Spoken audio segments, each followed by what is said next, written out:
feeling, a great feeling from Jimmy Lakey. Jimmy Lakey in the morning makes me feel alive. Woke me up this morning, now I'm up and on my way. Oh, oh, oh, yeah, what a great way to start your day, the Lakey way. Well, top of the morning to you. I have no clue why I tilted my hat. I think I was going for the Sinatra look, and that just did not work out there. Anyway, good morning, my friends. Jimmy Lakey is my name. It's hump day, halfway till Friday. It's the 11th day of June, year of our Lord, 2025. Pleasure, pleased, thrilled, and a little bit tingly right now, just tingly. I'm a little verklempt here just to be here with you. RJ jumps into the chat room right off the bat. Swinging for the fences, RJ is. Good morning, Jimmy and producer Chad. It's a beautiful morning here in Arkansas. God bless Arkansas, or as he call it, Arkansas. Jim jumps in and says, good morning already. See, you guys are friendly and filled with hospitality, and obviously you're not Californians. They're very friendly people out there that seem to be normal. I should say, a lot of good Californians out there. I've lived there before, so I have to say it's a good place. Oh, Rich says, good morning from Branson, Missouri. Branson, Missouri. Have not been there since I was a high school kid on a family vacation, and it was quite a show then, and I guess it's quite a show now. So isn't that where the old people go to vacation? Old people go to Branson. You get a lot of walkers and oxygen in Branson. No offense to walkers and old people. We all get there one day, but no, Branson, beautiful area, but I have not been there in forever. I do have friends that sometimes say, going to Branson, and I'm like, okay, yeah, I'm not that old yet. No, we love you, Branson, Missouri. God bless Branson. That's what we have to say. All right, good morning to all of you. It's a hump day, halfway to Friday. If I feel a little giddy, a little bit slap happy, a little bit joyful, as if the joy of the Lord is extra strength today, a little biblical reference right off the chute, as if the joy of the Lord is fully caffeinated. It's a little off the charts. Well, guess what? It's because it's my Friday. Today is my Friday and producer Chad's Friday. We are graciously taking the next 2 days off because, first of all, nobody wants to fill in the show cheap enough for what we'll pay them, which is zero. It's a labor of love, and so at this point, and yeah, producer Chad needs to work on his tan. So there's a couple of things going on. I am hopping a plane later on today and beginning a long journey to Rwanda, to Africa for a charity. I've got some things to do after the show, to final preparation, and then I will call the driver, snap, and take me to the airport, and off I will go. And Monday, good Lord willing, the connection works out all right. Monday, I will be doing this very show live from Rwanda. You don't want to miss it. Hopefully there's no headhunters or people about to boil me in a pot of oil. I'm kidding. Rwanda's a very safe country. But I'll be doing the show Monday from the continent of Africa, and I look forward to it. So mark your calendar. You'll be grieving in with sackcloth and ashes on Thursday and Friday that producer Chad and I are not here with you. But I will be in Rwanda live next week for the show. And if you miss it, you have gone full insanity. You shouldn't do that. Don't miss it. All right, California. Everybody watching the California stuff? California, they're blowing the place up still, lighting things on fire. And how many of you believe that these are real Californians for the most part? Or how many of you, like me, are convinced these are paid-to-play protesters, and suddenly they know the routine, they know where to pick up the bricks on the side of the wall on the road, they know where to pick up the masks that get dropped off, they know how to, they have all these supplies that show up here telling me that it's not the grassroots. Again, I have no problem if you here in America want to protest immigration and you think the border should be open and you think that Joe Biden did a fantastic job at the border and Kamala Harris was the best border czar known to humankind. You have every right to that belief. You're wrong, but you have every right to that belief. And you should be able to go out there and hold up your sign and tell your member of Congress that you want to go back to the policies of yesteryear and you don't mind it that we have unidentified and unknown gotaways that are in the interior of this country. That stuff doesn't bother you. You have that right to that opinion. But the moment that you start destroying people's property and destroying other people's civil rights and freedom to move around because you're a terror band, you have crossed the line. And I'm very happy to see this administration, this Department of Justice is going to treat this differently than what Kamala and Joe have treated people in the past. This is not a time to bail people out of jail. This is time to lock them up and throw away the key. And so I'm very happy to see the Trump administration jump in here. And it's anybody watching this thing develop starting on Friday of last week, and then Saturday and Sunday, you had the National Guard called up. By that time, Gavin Newsom said things were under control. When Gavin Newsom and or Karen Bass or Maxine Waters speak, by the way, Maxine Waters says there is no violence. These people have not killed anyone. Therefore, there's no violence. Burning up police cars, not considered violence. But you have to ask yourself, how did California end up being so stupid that they put people like Maxine Waters, Karen Bass, who's a full commie, and Gavin Newsom, who's the most fake, non-sincere jackwagon you probably have ever known, and would say anything and do anything just to put the finger in the air and see if he can get some power and prestige. Gavin Newsom is a narcissist by definition. I think you look up the word in the dictionary, you're going to see old Gavin there. Spent weeks and months this year trying to pretend to be some kind of a moderate, reasonable, wanting to sit down with people on a podcast interview and have them into his studio. And then you find out that as soon as he has an opportunity to placate and to parlay his appearance towards his donor base in California, he goes full Trump derangement syndrome. Gavin Newsom is a sick man, and I mean that sincerely. He should probably be diagnosed. It may be not Trump derangement syndrome, but it ain't far away, and there's definitely a case of narcissism out there. How did California end up with these people? Well, they ended up because the Californians are either, the people that elect these folks are either ill-educated and/or that's sometimes not their fault. You got to research it. You get told that Gavin Newsom's doing a good job. You get told that Karen Bass is looking out for you. But there's interesting polling that came out yesterday. I'm not sure if you saw this after the show. The vast majority of the legal immigrant population in America is saying that Donald Trump is handling the California nonsense correctly. As a matter of fact, if you look at the polling data that started coming out by several polls yesterday, Americans believe that Donald Trump is handling California right. Now, do people in Los Angeles or Hollywood? I don't give a rat's ass what they believe.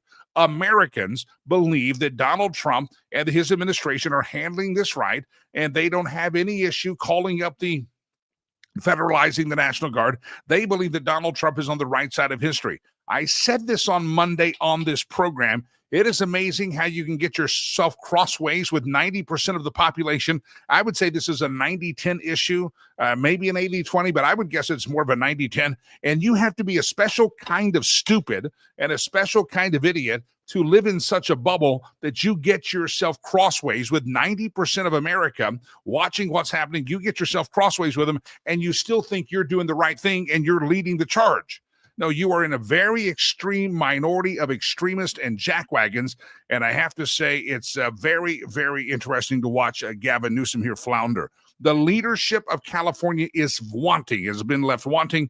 They have been left exposed for who they are.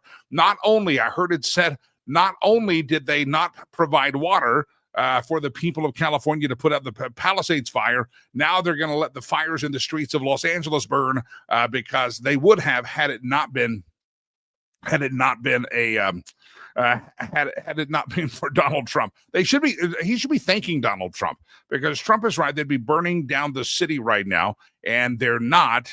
They're being held at bay, and it's just fascinating to watch Gavin Newsom continue to double down on stupid and find himself crossways with 90% of the population, and yet think somehow he's going to be elected the president of the United States. He may win a nomination for the Democrats because they're crazed and that's not going to play well in Peoria, and he is crossways with 90% of Americans. Former Los Angeles Police Department detective who was on the force during LA's 1992 Rodney King riots, he says that Mayor Karen Bass was too late in calling for law and order as riots broke out in the city again this week. Donald Trump has deployed, of course, the National Guard. This is from Fox News. But pushback, there's Democrat California Governor Gavin Newsom is suing, and the courts have said, shut up, Gavin. Gavin has been rebuffed by the court. LA Chief Jim McDonnell, police chief, said on Tuesday his department has made 197 arrests, 130 of those occurring near Commercial and Alameda, the other 67 protesters on 101 freeway. But you have the former person that was on the force during the Rodney King riots in LA, says this is the mayor and the governor's fault. There are many officers speaking publicly. Some are speaking publicly. Many are speaking privately and saying that, well, say what you want about Donald Trump, but this is all the fault of Gavin Newsom. They were told to stand down. They were told to shut up. Oh, by the way, the receipts are coming out. Remember, Gavin said, the president never called me. And so President Trump releases the video of his iPhone, or the screenshot of his iPhone, showing that there was a 16-minute call over the weekend about 1 o'clock in the morning Eastern time, which would have been about 11, I guess, or so, 10 or 11 on the Pacific time zone, that they talked for 16 minutes. Gavin Newsom is a lying sack of Jawea. That's what he is, a lying sack of Jawea. You also had the... there's so many stories of just lying out there, blatant lies being told by Gavin Newsom, but they are the part of this whole. They're part and parcel of the whole thing, and they have exacerbated it and caused people to rise up and to push to. Well, it's caused the government to push back on them, and you have 90% of Americans saying, yeah, they're handling it the correct way. Good for Donald Trump. How is it that you? Well, there's another policeman that says that Gavin Newsom is doing this wrong. They were told to stand down. They were told to not react. They also said that the local police were not invited or informed ahead of the Friday ICE raids. And Department of Homeland Security has released the calls and the receipts, if you will, and they have said, no, we notified local law enforcement. So who was notified? Was it Gavin? Was it the mayor? Somebody was notified, but the police chief said that he was not notified. And one of the reasons the feds don't notify him is because they don't want to put us in a situation where we're forced to violate state law. And so that's what the police chief said on Sunday night. Well, the Department of Homeland Security says they're lying. We told local law enforcement that we were coming, and we gave them details of our mission to the best of our ability early last week. And so here you have California doing a whole bunch of CYA, cover your arse, if you don't know what that means. And they're covering their arses up and say, we never heard from the president. Oh, and here's my iPhone, 16 minutes of a phone call. I have the receipt here that call lasted. And then you have the White House also and Department of Homeland Security releasing the facts that local law enforcement was informed about these raids. So everything they're trying to build this premise on is fake. They lie to you. And these are the same people that told you, Gavin Newsom included, that Joe Biden was his sharpest version of himself. Ray jumps in on the YouTube chat room. I read it on the screen. Newsom and his ilk are hoping to glean votes from House Democrats that voted for Trump and hoping to use this event to do just that. Ray, in my estimation, they're barking up the wrong tree and they're placing the money on the wrong horse. 90% at least. The border itself in the last election was an 80-20 issue. That's how people voted. It was a top-notch issue for 80% of Americans. It was something they had in consideration when they voted. And then you have this photos and this photo op on the street, and they say, well, it's only a few blocks in downtown LA. Well, maybe only a few blocks, but there's a lot of small businesses, a lot of people in those few blocks that are being affected.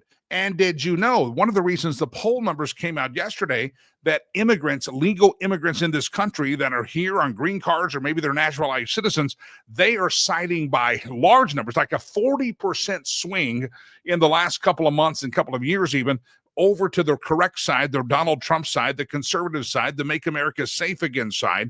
And they do it because even in Los Angeles, while Karen Bass and Gavin Newsom say, get the National Guard out of here, we contained them to just a few blocks, we'll let them destroy that few blocks right there.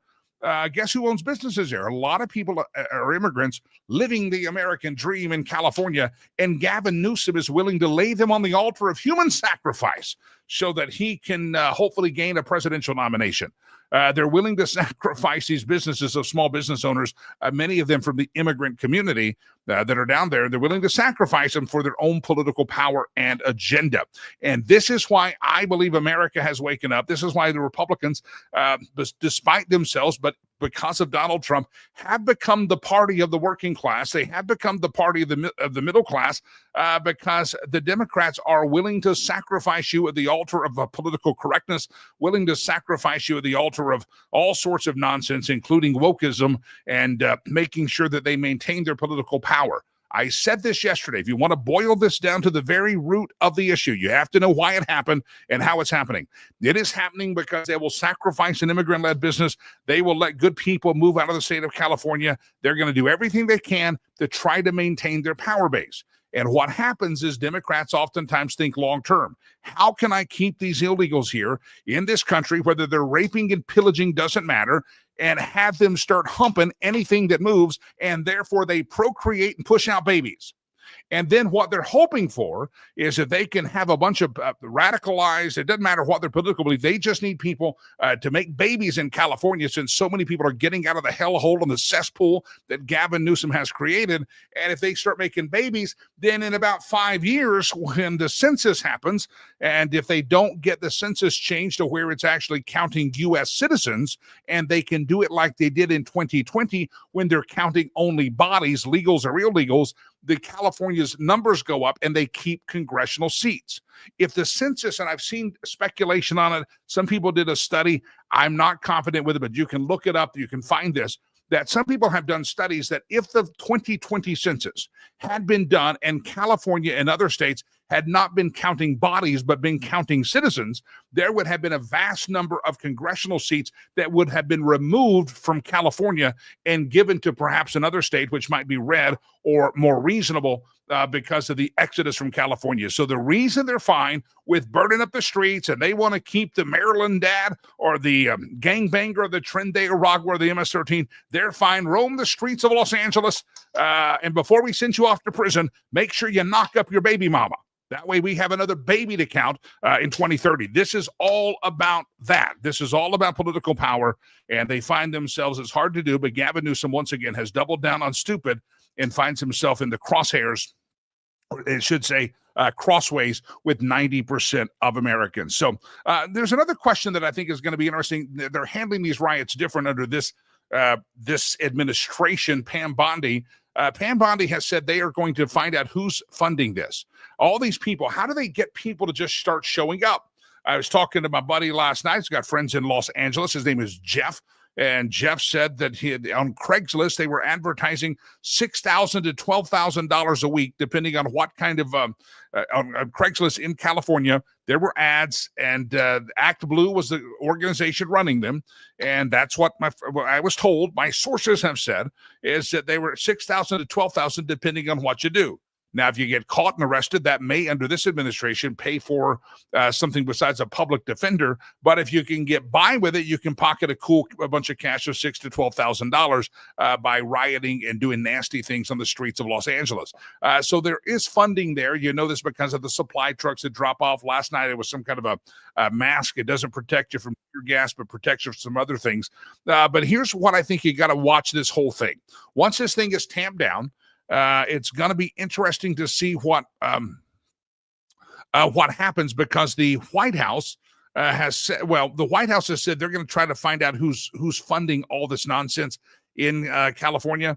And there is some evidence that there are some ties to the communist Chinese funding some of these organizations that are funding the ruckus on the streets of Los Angeles. So that's going to be interesting. It's not going to end. I don't believe, I'm hoping, I think I'm right, that Kash Patel, Pam Bondi, the Department of Justice, say we're going to get this thing tamped down. Everything's going to get back to normal in Los Angeles, but they're going to go after people that were involved in this, either behind the scenes or on the front line. They can to do exactly that. So it's going to be interesting.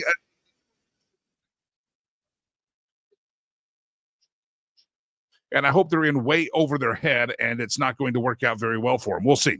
All right, good to have you here. As I said, this is my Friday because the rest of the week I shall be en route to Rwanda, traveling there for our work and building Legacy Christian Academy. Want to remind you again that if you would like to participate in this trip, I would love to have your participation. Here's what you need to do. Go to my website, riverspromise.org. That is our charity website. You can learn all that we do there in Rwanda, learn about Legacy Christian Academy. And I'll tell you again that one of the things I'm very happy that what we do is we take care of kids that no one else will take care of. I can attest to you that the children that come attend our school, Legacy Christian Academy in Rwanda, would not be in school right now. Many of them would not even have clothing or food right now. Many of them, to be quite honest, would be dead right now if it weren't for our sponsorship program. And you can help us over there if you wonder, you say, well, there's a lot of needs in America. Well, if you don't want to give to Rivers Promise, we work with kids in Rwanda based on a promise I made to my own son, adopted from Rwanda. Then give to something in America. Then do it. A lot of folks that tell me, Jimmy, there's stuff in America I want to give to. Well, when did you give to it last? Well, I didn't. Well, shut up and don't lecture me. That's what no, a lot of you are so generous and have been helping out. And yesterday we put up the producer Chad photo, and a lot of you did donate, saying, please never show that again. I will donate lots of money if you do. I appreciate it.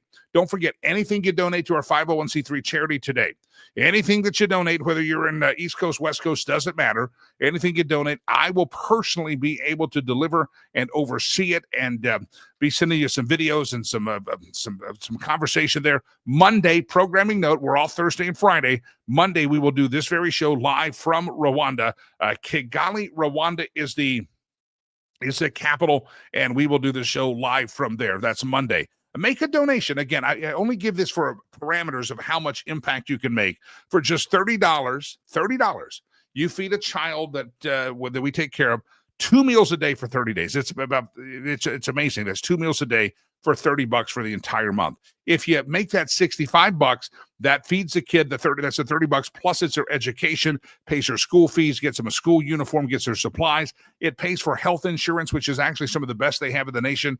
And that health insurance has literally saved some of our kids' lives. Kids get sick. We had one kid that I was very worried about. He had some kind of intestinal issue, and they're going to have surgery. And normally that kid would be dead right now. But our health insurance that we provide these kids got him to the best hospital in the country. He's recovering fine, and you're going to live a long, normal life. It's changing lives, my friends, and it's riverspromise.org. Riverspromise.org. $65 sends them to school for a month. Now, you say, I do 30, I'll do 65. Maybe do the whole month, the whole year. Do that. You can do the math on how much impact you are making. Indeed, you can.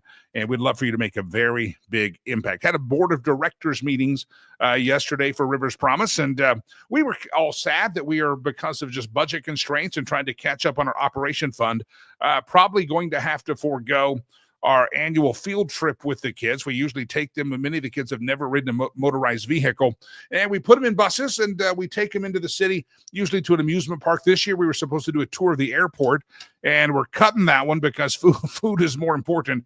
But if anybody gets extra generous today, who knows, maybe we build that back in the budget. Anything's possible, but right now we're just trying to make sure they're all stay fed. And Legacy Christian Academy, riverspromise.org. You want to know the story behind it, go check it out, riverspromise.org.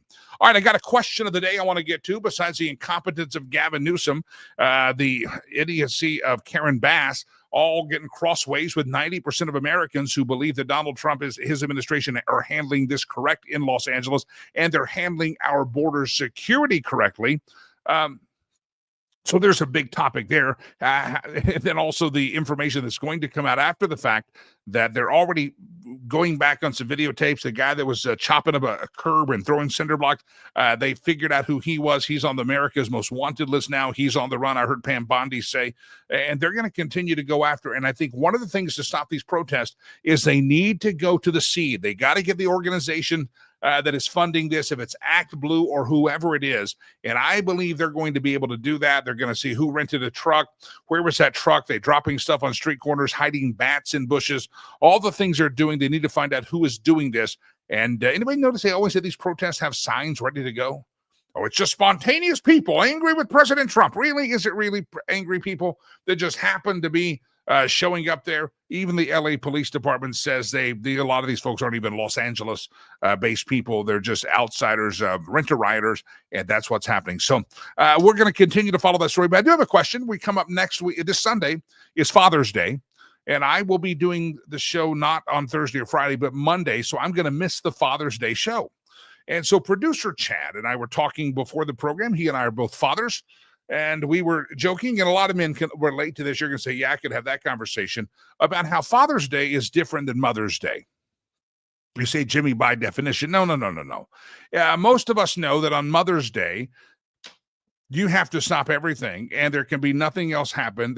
She must be exalted above all and lifted up high, and you must be at the beck and call. And we love our moms. We want to take care of our moms and give them gifts. But when it comes to Father's Day, I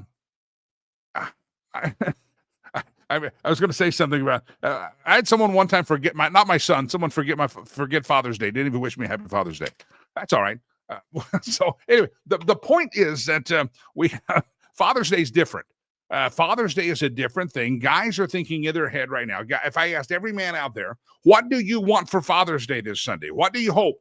A lot of guys will say, just let me go to the golf course, man. Let me go to the golf course. And what usually ends up happening, it's a joke among men, ladies, is that you get the guy a grill and say, hey, we got you a grill. Why don't you cook us all steaks? Wouldn't you love to do that? And the answer is probably no. But we celebrate differently. And so the way we celebrate is defined by everybody else. So men, I want you to be honest. There's lady folk watching this thing. There's people that are real life biological women, not those fake women that have twig and berries, but pretend that they're girls and compete against girls. No. I'm talking about biological women are out there watching this program. They're going to read what comes across the screen. Men, I want you to be very honest right now and tell me what it is that you want for Father's Day. What would be the best gift that you could get for Father's Day? Maybe it's going to be a round of golf. Maybe it's going to be a new drill. Maybe it's just going to be, let me sit on the couch and don't bother me. Maybe it's a fine whiskey or a great cigar. What do you as a man want for Father's Day? Real biological women are going to watch this.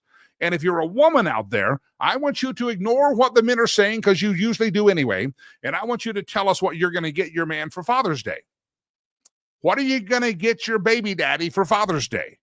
And I have a feeling, if everybody's honest, most people are going to have a discrepancy between what the guy says he wants for Father's Day and what the woman thinks you want for Father's Day. Or better yet, she doesn't think you want it. She thinks you need it. All the men out there are very afraid to say amen because their wife and their baby mama may be listening. But you know it's true.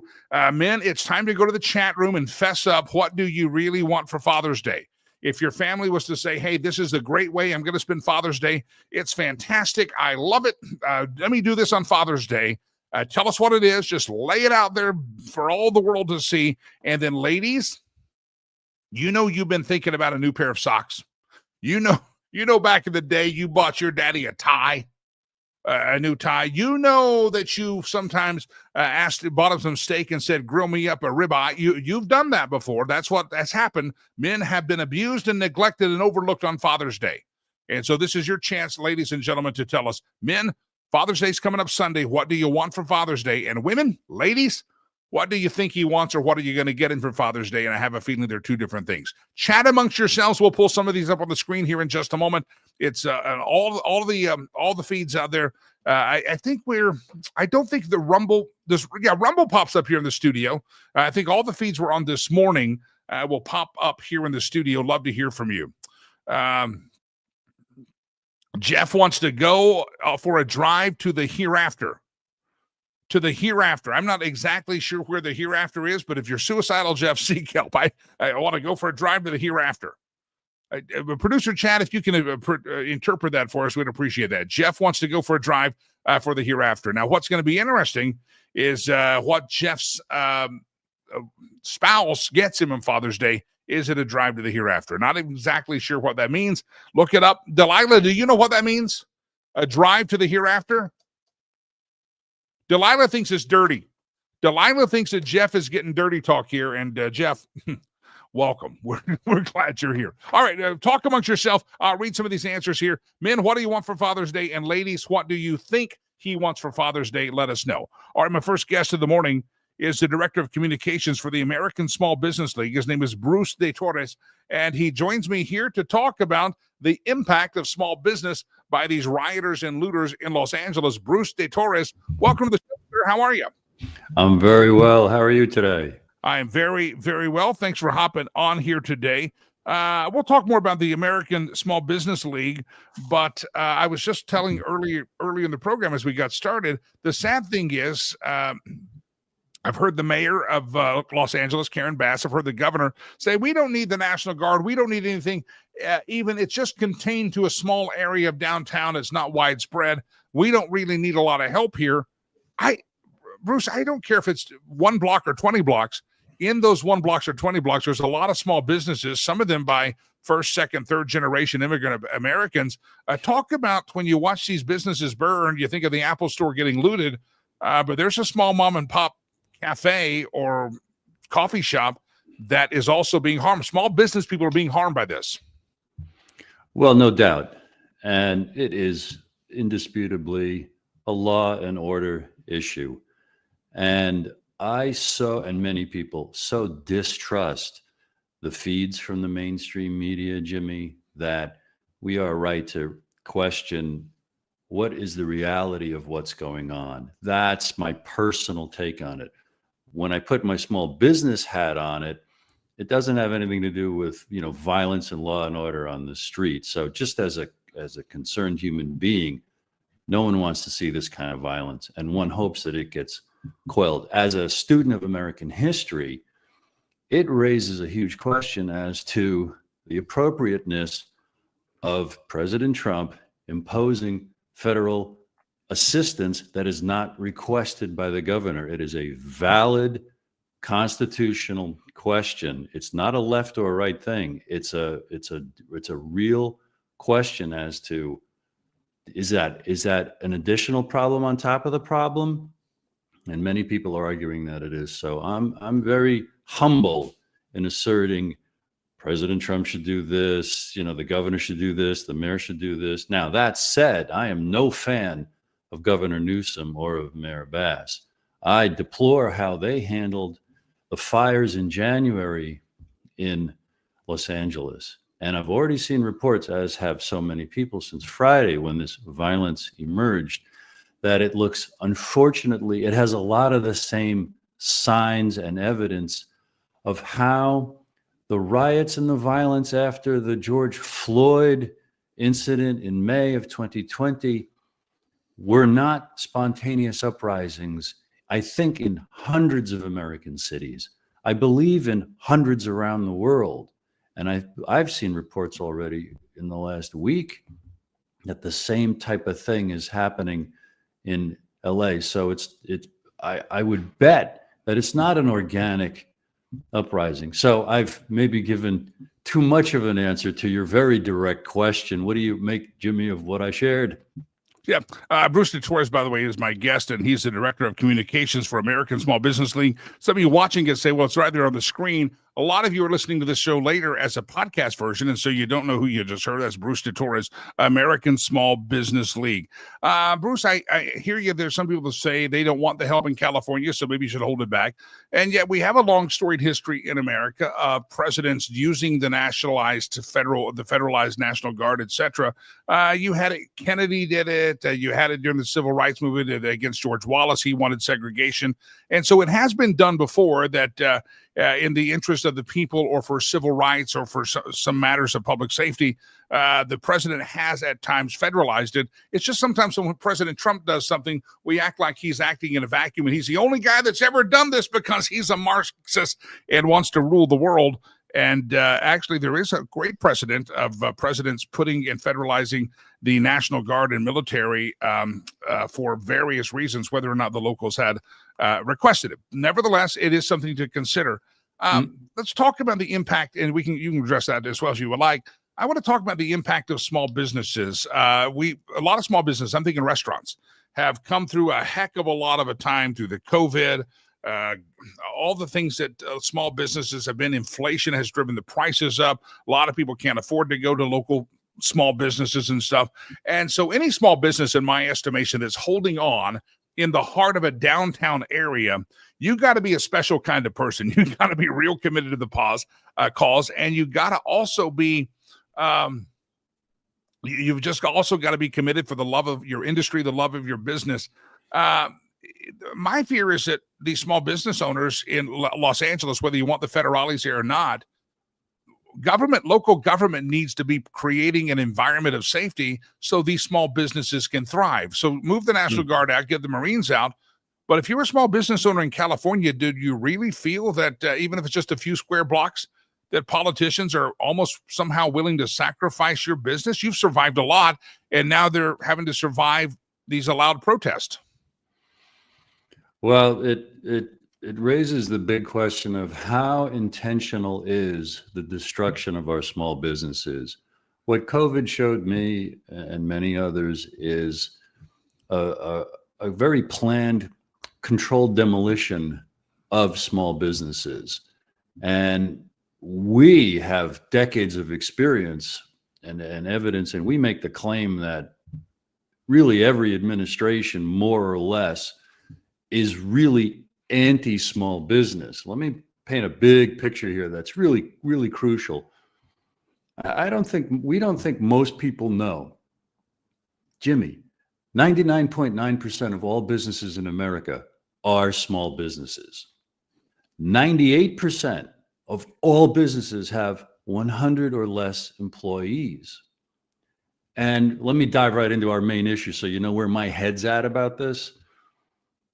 We exist to expose the fact that 23% of all federal contracts, about $345 billion a year, is supposed to go to small businesses. And every year, the SBA, which is responsible for ensuring this, proudly brags, we met the goal, we exceeded the goal, nothing to see here, folks. How about some loans? But for 3 decades, we've won 100 plus legal victories, plus there have been dozens of congressional investigations and reports from the SBA's own Inspector General showing every year billions of dollars in contracts go to big businesses, and the various federal agencies say we gave them to small businesses.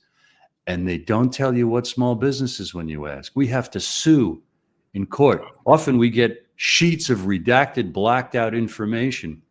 Bottom line, we think that real small businesses are getting only about 3% of the federal contracts, meaning 0.1% of companies that are big businesses are getting up to 97% of federal contracts. We hope President Trump just doesn't know this. We hope Kelly Loeffler, the administrator at the SBA, just doesn't know it, that they are innocently ripping off small businesses and ignorantly shrinking the size and the power of the SBA, the only agency dedicated to serving 99.9% of all American businesses. It's a big problem. That's the lens we look at. And the reason I bring up the SBA is because rather incongruously, if I said the word right, the SBA says, oh, LA isn't helping and assisting with the federal response to the violence in LA. We're going to close our office and move it someplace else. That's part of the pattern we see of shrinking the SBA so that the federal government in all its agencies can work for and serve the giant companies. Why aren't all federal agencies moving out of LA in protest to the city's reluctance to enforce the federal mandates and rules about managing illegal immigration? I hope I made that very clear. Yep. The voice of Bruce DeTorres, again, Director of Communications for the American Small Business League. Bruce, I have a couple more questions on topic at hand, and but I want you to be able to talk about what the American Small Business League does and how you help the small businesses out there. So this is the opportunity to plug and put that in the middle, and then we'll come back to a couple more questions. All right, thank you. ASBL.com are the facts and figures and the documentation of these controversial accusations that we hurl out into the infosphere there. We want people to confirm this. We want people to contact their Congress people and their senators. We do an outreach through shows like this, and also we do email campaigns, outreach campaigns to the members of the House Small Business Committee, to the members of the Senate Small Business Committee, and also to candidates who are running next year. We want 30, 40, 50 candidates next year, either party, running to expose the situation that I just explained, because the big businesses who get all those federal contracts, Jimmy, they're big. They don't create one new job to perform that work. But if our small businesses got those contracts, they would create 2 million new jobs every single year, on top of the 2 million jobs that America typically creates every year. It would be an economic boom of epic proportions. Yeah. No new taxes, no new spending, a completely deficit neutral. It just takes a president to be confronted with these claims, prove and show. All they have to do is just show all the quote unquote small businesses that they say that they're giving the contracts to prove us wrong. They'll never do it, because we've seen they're giving these contracts to big businesses. We just want a president to be confronted with the reality of the situation and rectify it and enforce the mandate that those 23% of all federal contracts should go to small businesses. Quote just went across the screen. We have our chat room people comment throughout the course of the program. Christopher said, appreciate him representing all of us small businesses, and being a small business of one person, all help is appreciated. You know, you mentioned the getting people to run for office that have run small businesses. When I ran for Congress several years ago, I remember being able to say, I've signed the front of a check and the back of a check. We oftentimes know who's in Congress that is a medical doctor. We have so many doctors, and we oftentimes know, I think there's 6 or 7 people that used to be Green Berets or Navy SEALs and special forces in Congress. So we have all these other categories. I never recall anyone saying, yeah, they ran a small business. It's hard to find. We don't seem to brag about the small entrepreneur that, again, signed the front of a check, but sometimes had to rub 2 nickels together and hope for a quarter. We oftentimes don't celebrate those people as much as we do other categories and say, how many small business owners are in Congress? And I don't think anybody's done that count. Right. And that you just described, that's another element that proves the disconnect between federal representatives and real Americans. It proves the capture. It alludes to, I believe there's 13,000 registered lobbyists in Washington, D.C. for 535 members of Congress, House and Senate. Okay? They are leaned on, they are donated to, they are bought, owned, and controlled by giant money interests. Meanwhile, 99% of all businesses are small businesses. It employs about half of all employees. Small businesses create the vast majority of new jobs. You can't make America great if you don't make America's small businesses great. They are synonymous.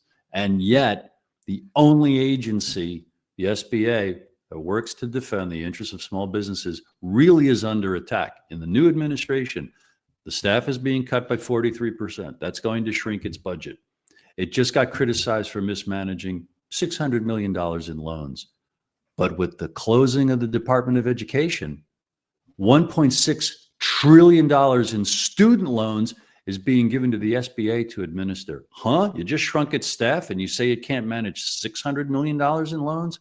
We fear, Jimmy, it's being set up to fail. We fear we're going to hear any day, you know what? Let's just move all of its functions into Department of Commerce, Department of Treasury, and lost in the fog of bureaucracy will be the contracting program. Anything not to talk about it. Let's talk about the loans. Let's talk about sanctuary cities. Let's talk about everything else about the SBA, except how are those contracts doing? Are they really going to small businesses? Let's look into that. Yeah. Bruce DeTore is Director of Communications for the American Small Business League, ASBL, AmericanSmallBusinessLeague.com. Is it a .com, sir? Yes, sir. ASBL, Bruce DeTore, I appreciate you hopping into the studio, the Lakey Unleashed Streamcast. Appreciate you being here this morning. Again, ASBL.com. Go check out their website, especially all you small business owners. Again, this is my final show of the week. I mentioned this again. I will be departing later on today I got a couple of other stops on the way, but then by the weekend, I will be in Rwanda. I will be in Africa doing the Lord's work through our charity. You'll see it behind me, riverspromise.org. If you'd like to make a donation again, I'll say it again. A lot of you are very generous. We appreciate it. We're taking care of kids, building Legacy Christian Academy. If you want to know the story behind Rivers Promise, I would encourage you to go to the website, and there's a couple of ways you can see it. There's a little mini documentary, if you will, the producer Chad put up, and I believe that's on our website. Somehow you can access it there. Producer Chad produced that when he went to Africa with us a year and a half or so ago. If you go, was it 2 years ago? Golly, gee, it's been a while.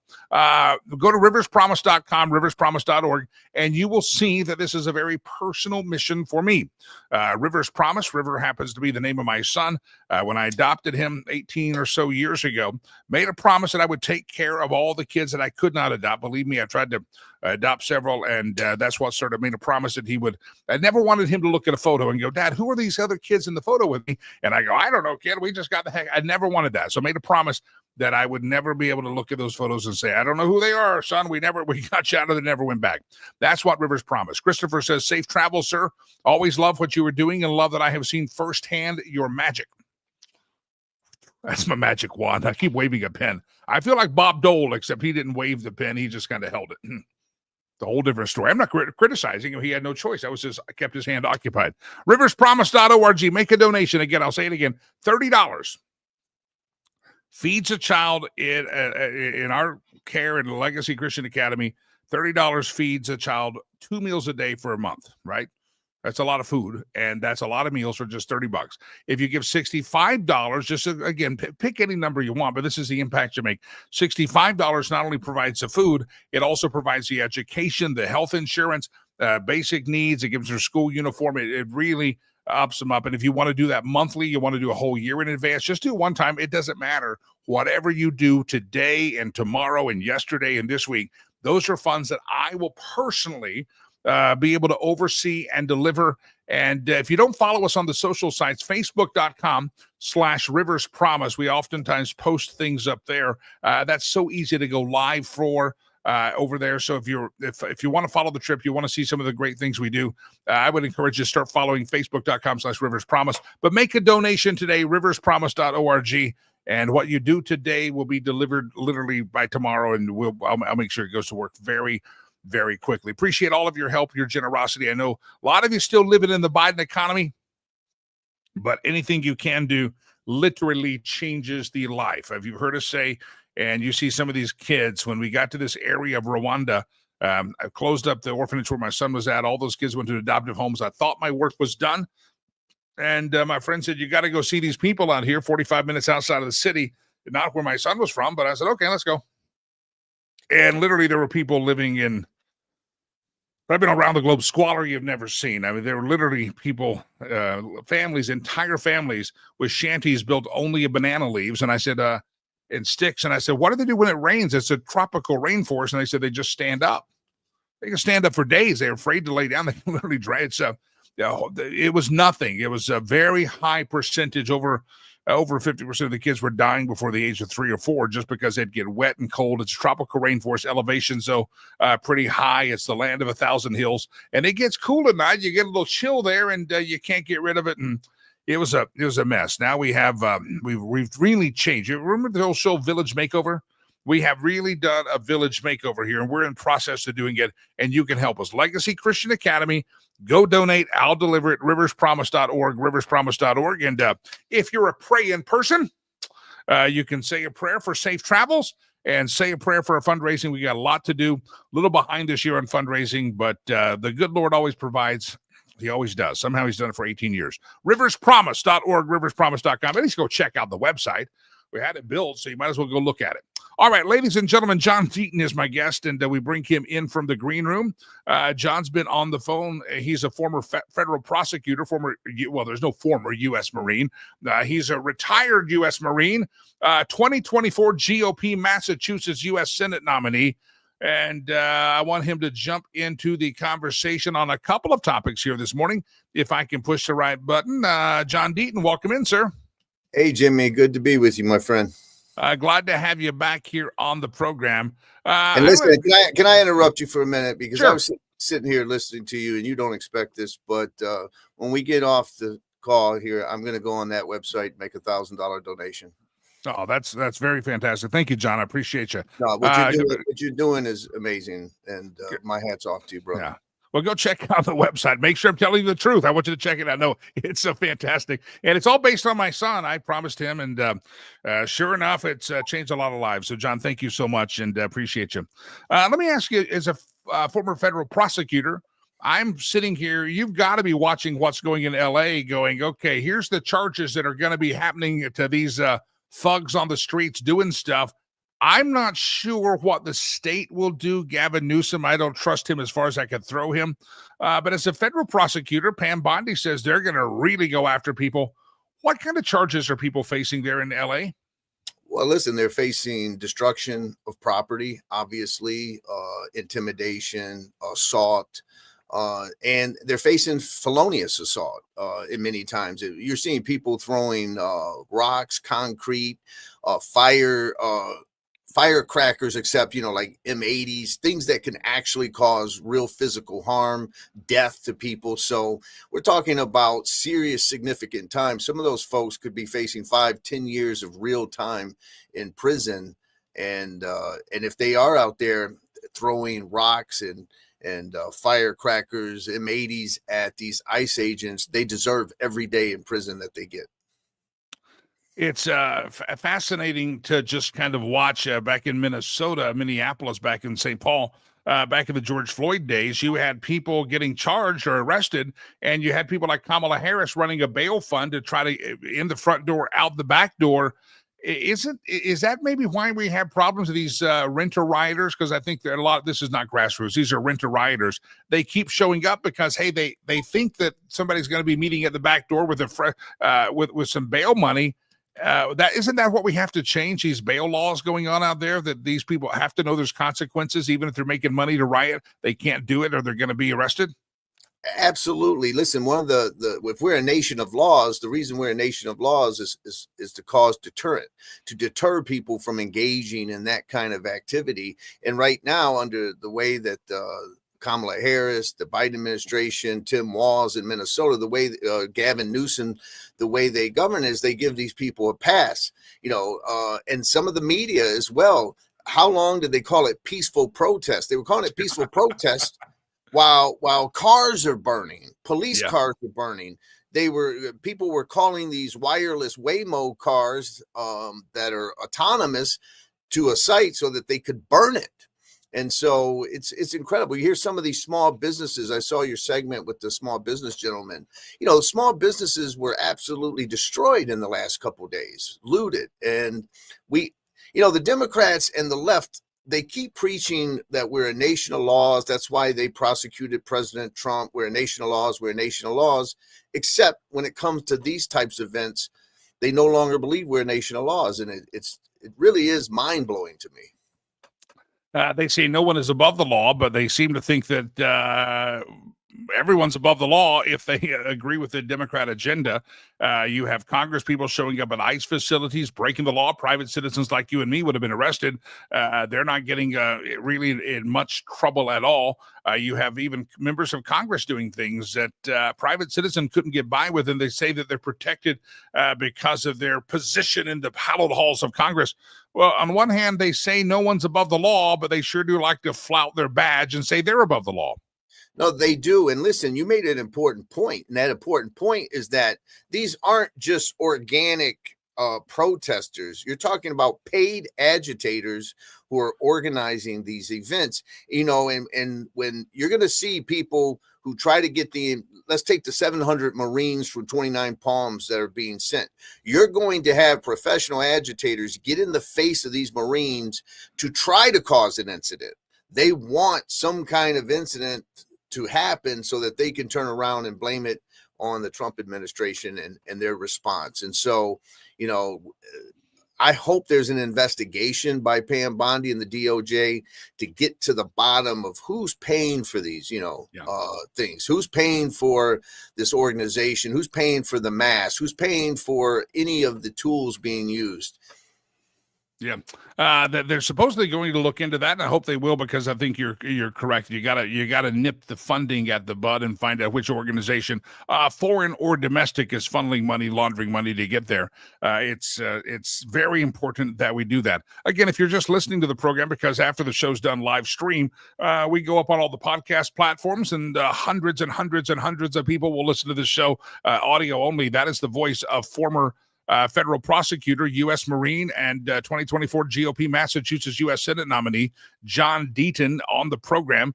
Give you more about him and how to contact him in just a moment, and how to follow his work and his conversations. We'll do that here in just a moment. John, I want to switch gears, if I may, and ask you about something a little bit more tawdry and perhaps entertaining, is P. Diddy. Sean Diddy Combs. There were some rumors over the last several days that amidst of rioting and trade negotiations, that President Trump was being asked and said he would consider a pardon for Sean Diddy Combs if he believes that P. Diddy was mistreated, and stating that he would look at all the facts, and it's not a popularity contest. He wants to make sure that Diddy is being treated correctly. A lot of other folks in the music industry in the last term were actually pardoned by Trump. Give me your thoughts. Donald Trump pardoning P. Diddy? No, I don't think that's going to happen.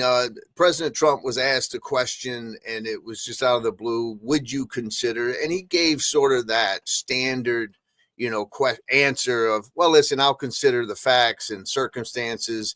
But listen, I'd be shocked if President Trump, because a pardon is usually after someone has spent time in prison, they've shown remorse, or there's an injustice. They were targeted. For example, if you take the Chrisleys, President Trump pardoned the Chrisleys, but that had to do with like bank loans and white collar stuff. Diddy is charged with sex trafficking by force. For 2 decades, Diddy coerced women into drug-fueled sex acts. They were called freak-offs, with male sex workers, with violence, intimidation. There's video evidence of Diddy engaging. There's video evidence of him beating his girlfriend at the elevator when he's in a towel. A lot of people may have seen, that video clip. And so there's no evidence that he was treated unfairly. Let's look at the pardons. January 6th, President Trump could say, listen, people have spent time in prison, and there were some people who just walked in. They shouldn't have ever spent time in prison. We're going to pardon them. The Chrisleys were targeted because they were Trump supporters. And so he felt that they were targeted because of supporting him.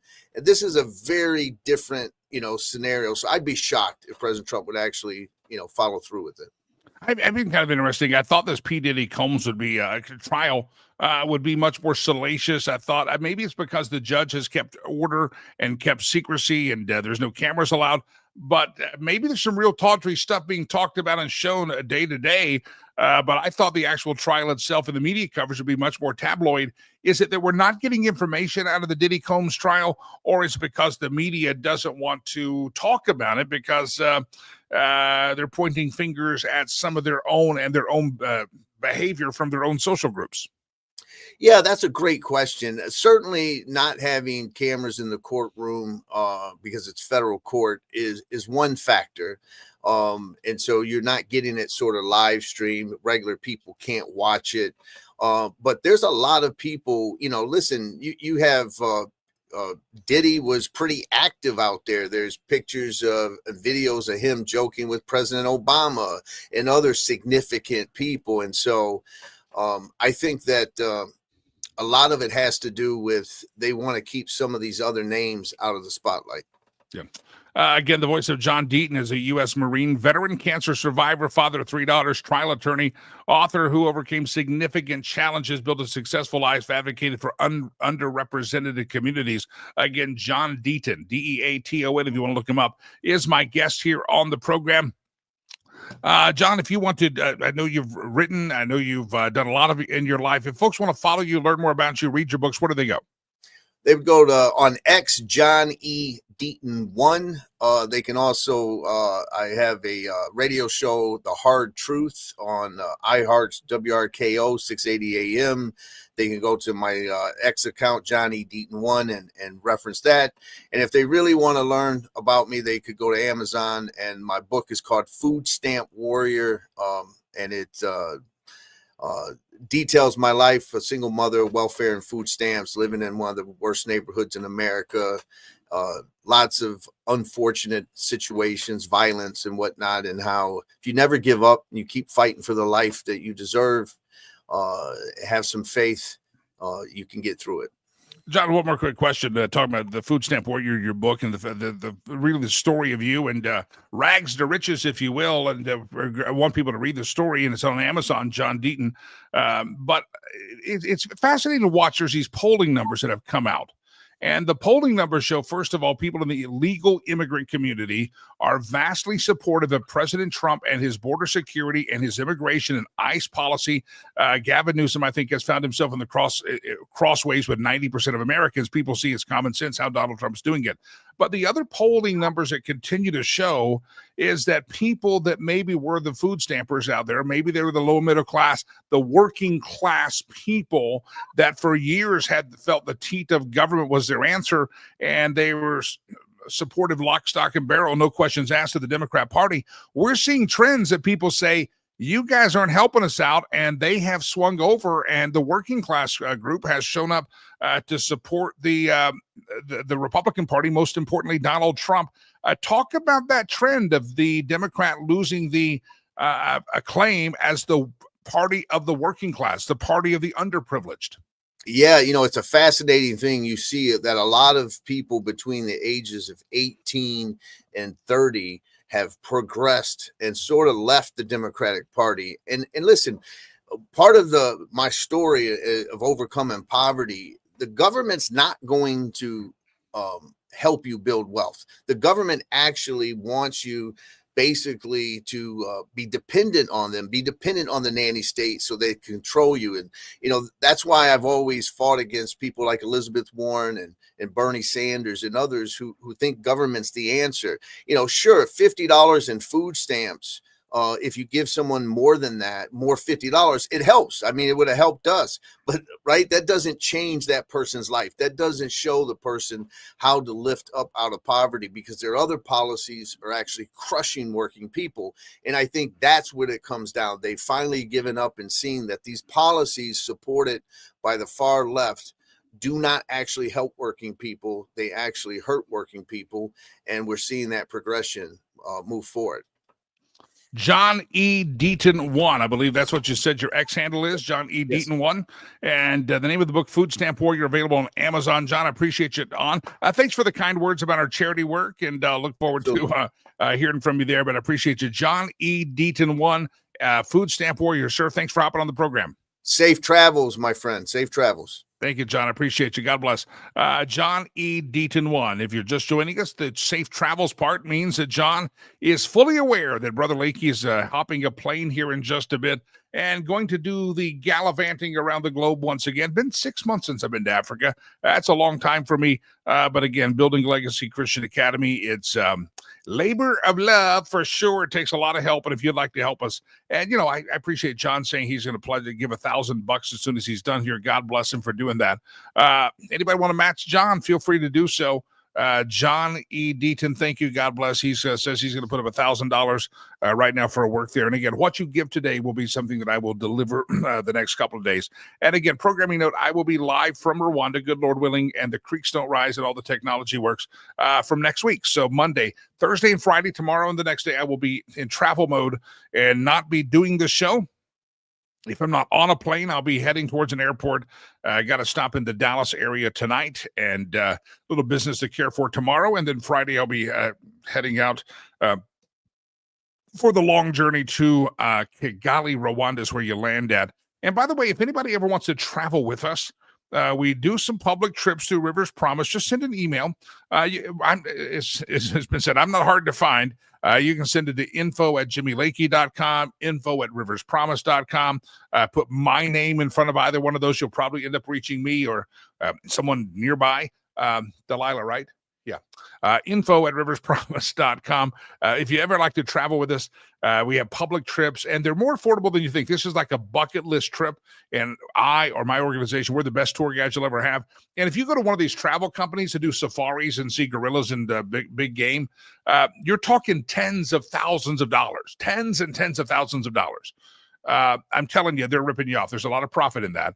And just to come see our charity work, and we can hook you up. There's Akagera National Park. You can see all the big animals over there. I go so often. My son went over there over Christmas and New Year's. I had a friend with him. I sent them out to the park with one of our drivers, and they saw the lions. They saw everything. It was an amazing day trip. The gorillas, the silverback gorillas, are very famous there. Have never lived out of that natural environment. And if you'd ever like to go, it's a bucket list for you, your spouse, your family. Maybe you want to treat it like a bucket list item, or maybe you want to treat it like a mission trip. Either way, we do both kind of trips, but it's much more affordable than what you would think. And we'd love for you to see our work, and we'll start putting together soon. Announcing, I've got a couple more trips in me this year. Those are probably going to be solo trips, I'm guessing, but let us know by early next year. We'll be doing some group trips, and if you'd like to go with us, we'll be good tour guides, and it's very, very affordable. Next week, do the show live from Rwanda, and I'll try to get some of my Rwandan friends and guests on the program. I've done the show once from Rwanda to test it before. Now we're going to do probably an entire week from Rwanda. Scott says Rwanda trips are freaking awesome. My wife and I have been 8 times. Yeah, I never forget. Scott was a listener on the radio and asked if he could go with Rivers Promise on a journey with us. And I said, yes. Might have been a mistake. No, just kidding. So I'm at the airport. I'm at Denver International Airport, and I believe we were flying British Air to London. There's a direct flight, and the routing of that doesn't work anymore since they changed some flights and things. So anyway, I'm there, and I'm looking around going, okay, I've got somebody from radio, some listeners that are coming on this trip. I think my friend Lloyd and Karen, Tiger and Karen, I think they were there. I don't remember who was on the trip, but I knew some people. I knew one couple. I didn't know Scott and his wife. I didn't know him. I'm looking around and didn't know. And then some guy walks up and says, "Are you Jimmy Lakey?" And I'm like, "It depends on who's asking." I got ready to shank him because I didn't. I was in the airport. I had already passed the secure zone. Anyway, Scott was there, and that was a very, very fun trip. We've come a long way since then. Didn't have a school going on by then. That was back in the early days. Scott was in on the grassroots of what we've done, and it's bigger than I ever dreamed, better than I ever imagined it would be. And if you want to help us out, again, appreciate it. John Deaton says he's about to put in $1,000 in the till. I'll be overseeing that personally. I will make sure that money goes to good use. And if you want to help us out, again, live from Rwanda next week. But when I come back on the program, I'd like for you to be able to tell you how glorious and good God was by using you to contribute to the work. And so throughout the day, I pray that if you're not donating right now, that you'll continue to hear in your head riverspromise.org. And if you do, that means that may be a sign from the good Lord that maybe you need to pitch in a couple of bucks. It ain't going to my pocket, my friends. It's going to help the kids, and you'll see some of the kids not just on the website. Go to facebook.com/riverspromise. I'll be doing a lot of posting from there as time allows. Photos, even quick videos usually go up there on the trips. And follow me, but Monday I'll check back in. So the next 4 days you're on your own. But anytime in the next 4 days, if the good Lord pops my face and my beautiful, glorious aura into your head, ask yourself if you're supposed to make a donation, not to me, but to Rivers Promise, riverspromise.org. I'll put in parameters again, $30. Feeds a child 2 meals a day for 30 days. $1 a day. We feed a kid 2 meals a day. And if you give $65, we not only feed the kid, we can keep that kid in school. We got a lot of kids in our school right now that attend school, but they're not sponsored. And that comes out of our general fund. And general fund is where we like to make up the shortcomings on other operational expense. But we are milking our general fund very, very thin every month and exhausting it, paying for kids their food and their clothing and keeping them in school because we don't want empty classrooms. If we only had our sponsored kids, it was if we only have our sponsored kids in there, then we wouldn't have all the full classrooms. But we have teachers here. We're paying the teachers, and so we allow some kids to come unsponsored. And even if you want to pick a sponsored face or us assign you one, we're happy to do that. That kid will write you letters, etc. But if you would like to just make a general donation, we'll apply it to the greatest need of the kid there. Stay tuned for videos, facebook.com/Rivers Promise. I'll be posting there. Scott says the restaurant at the National Park was amazing. Sleeping in the tent. Yeah, we on the trip. We oftentimes, if we do the tourist trip, we take people out to what we call the tented lodges, and it's glamping. It's these high dollar tents. They're not high dollar, but they're great tents, 5-star tents, 4-star tents, and you sleep, and it's great. You hear all the animals. You're right on one of the Great Lakes, and Scott says listening to the hippos hump all night in the river. Yeah, there's like electric wire, and you don't cross over that, and don't touch that wire. If the hippos hit it, they shock them to come back. Hippos are very, very mean. And then the morning monkeys, Scott mentions that, they were throwing the monkeys at the restaurant at this lodge would come down, and they would taunt you. They'd sit in the trees and taunt you. And then if you're not careful, when you got up, they would swoop down before the help could get them, and the waiters and waitresses could chase them off. And they would grab any leftovers and go to the trees, and they would again taunt you. Really fun. The monkeys were very interesting and very funny, and it's a great trip. It's like living National Geographic, my friends. I've taken people out there, and as they welcome you out into the area where we go, they welcome you song and dance. That's their culture, and it's just amazing. Remember the images of George W. Bush dancing in Africa? It was actually in Rwanda. They tried to make fun of him. He was dedicating the new U.S. embassy there back in his term of presidency, and that's what you do. They'll get you. You got to learn to dance. And there's plenty of videos of me making myself foolish, but you dance. That's just their culture. That's their welcome. And if you've never been, I took somebody one time that they had a passport, but they had the passport because they had gone out of the country one time to an all-inclusive resort in Mexico, and they never left the resort compound. So they had really never been out of the country. They were living in a very Western, and I took them there. This is before the big hotels were there, and we stayed in a guest house because there was no big hotels really that were accessible with air conditioning, and you're sleeping under a mosquito net, and you're hotter than blazes, and you sweat for 2 nights and no sleep until you're so exhausted you do sleep. We were roughing it, in my estimation, a lot. That we were living like kings for some of these people, but for me, I'm roughing it, man. If I need some glamping in my life, and this wasn't it. And it was funny. We took this guy to the village, and we call it the village. We took him out to where our school's now built, but we were just starting work out there. And his eyes were big. He was speechless. I don't think he could talk. He said it was like National Geographic magazine that he looked at as a kid was just coming alive in front of him. And so if you'd like to go with us, we'd love to have you. Riverspromise.org, riverspromise.org. And if you wonder why I talk about it so much, it's a personal mission to me. It's a promise that I made to my son. And as my son gets older, he says he's going to keep that promise going. And one day he'll hopefully run the whole organization. But right now, I'm in charge, and I'm heading over there. And if you can help us, I'd appreciate it. Riverspromise.org. Make those donations. If you think of me the next couple of days, I'll check back in from Rwanda on Monday. But if you check back in with us, we'd appreciate it on Monday. But make a donation now, riverspromise.org. I think that covers it, Producer Chad. I think that wraps us up here. We got a 4-day weekend for you. I'll be traveling. Here's the meme machine. Let's do it. Stolen meme section of the show. We're too poor, too cheap, and too lazy to make our own, so we just steal them. Round around the globe we go. Where we steal the memes from, no one knows. I love this one. This is a fantastic one. Riot police unsure if their tear gas worked since the libs were already crying. Yep. They were already crying, and now they're crying even more. Round around the globe we go. Where we steal the memes from, no one knows. Hey, remember this? No Juan is above the law. If you're listening only, no Juan, Jujuhn.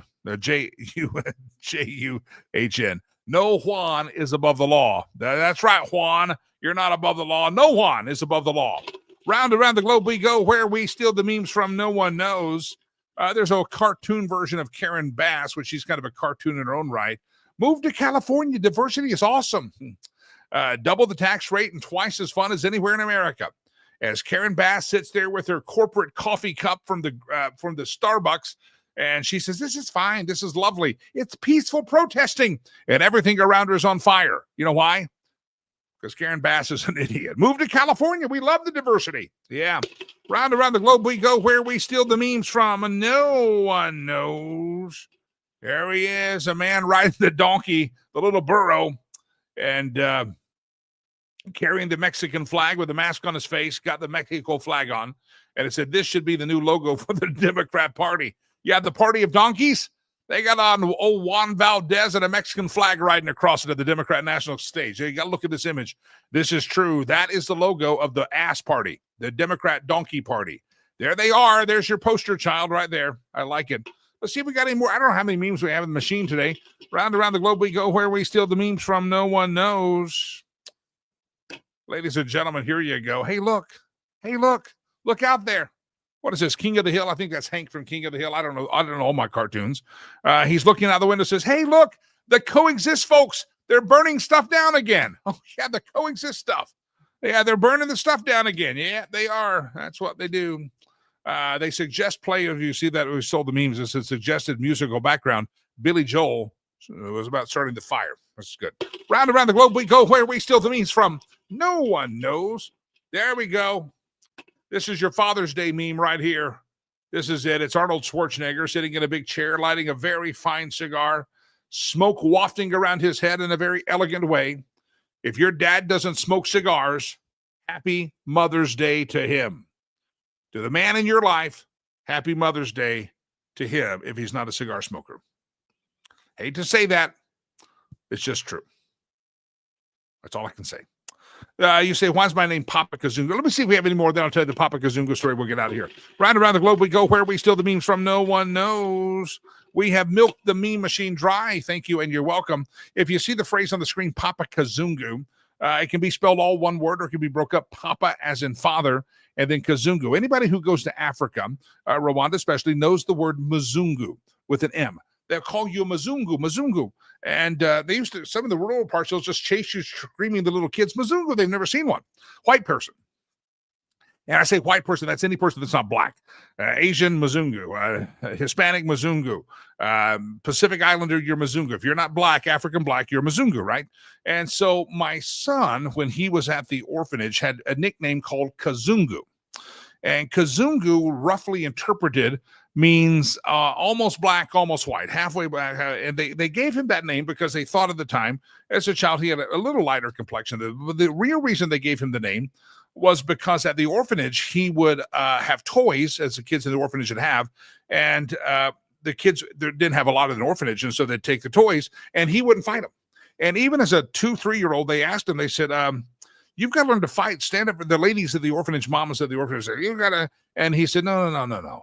They said, what do you think you are, a white person? You don't have any toys. You have to, they're trying to teach them a little self-defense. Hey, law of the streets, you can't let them take your toys all the time. And my son, he doesn't remember this. I've just told what they said. Somehow in his heart of hearts, as a 2 or 3-year-old, he actually said, he says, no, one day, no joke, he said, one day the man's coming to get me. He had no clue. The women in the orphanage didn't know I was adopted. No one knew. He didn't know. No one knew until the day I picked him up from the orphanage. But in his mind, somehow, I say the good Lord or a vision or something, he said, And they said, and they joked and they said, you think you're a Mzungu. Yes, you're African. You can't think that way. And they scolded him as a little boy for not panicked about what he didn't have. And he said, no, one day the man is coming to take me. And they didn't know what he meant. And then one day the man, that's me, showed up. So his name was Kazungu. He's mean almost white, almost black. That was the nickname they gave him. Look at my collar, Delilah. We got to get new shirts. Order some new shirts, please. No, don't order stuff. You'll order something that made me look skanky. Don't want people to stumble. So they called him Kazungu. So when I went back and there, they wanted to call me Jimmy, Mr. Jimmy. But culturally, because I was a father now, that it was inappropriate for them to call me by my first name or variation. And so they said, you will call him Papa Kazungu, meaning the father of Kazungu. And so that's where the name came from. It's not Mzungu, it's Kazungu, like a kazoo, but ungu. Make sense? There's the story behind Papa Kazungu. Ladies and gentlemen, I'm heading to the airport here in just a few hours. A little bit of last-minute detail here at the House of Lakey offices, the Lakey Entertainment Towers. Also got to do some things at my home. And then once it's all said and done, I will be heading to the airport, missing the next 2 days, back Monday from Rwanda. Make sure you make those donations today. riverspromise.org, riverspromise.com. I appreciate you. I say God bless you. God bless America. And I'll see you next week in Africa. In the meantime, don't forget, follow us on the Facebook, the social sites, facebook.com/Jimmy Lakey fan page. If you're on the Twitter out there, the X is just my name, Jimmy Lakey. Love to have you tuned in there. I'll try to post as much as possible. The charity work will usually go up at facebook.com/riverspromise. I'll also share it on the Jimmy Lakey pages. I am Jimmy Lakey, and I mean this from the bottom of my heart. Happy Father's Day. Arloa says, hey, thanks for the why they call you Kazungu. It's so interesting. First time I've heard you tell us that. I got stories, Arloa. I got stories I could tell you all day. I'm just not sure how many of you want to hear them all day. Hey, everybody, I'm heading to Africa. I'll see you Monday morning. God bless you. God bless America. Jimmy Lakey. Peace. I'm out of here.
Lakey.